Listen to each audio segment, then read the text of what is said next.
2 years ago today, a little potato was born.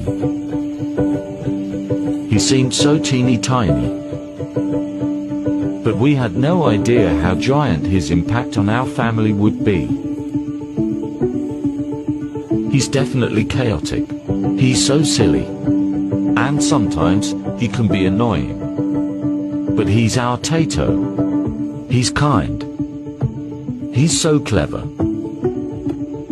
He's wiggly piggly. He's added a whole new level of love to our lives that we didn't even know we needed. Our baby raptor. Our young William.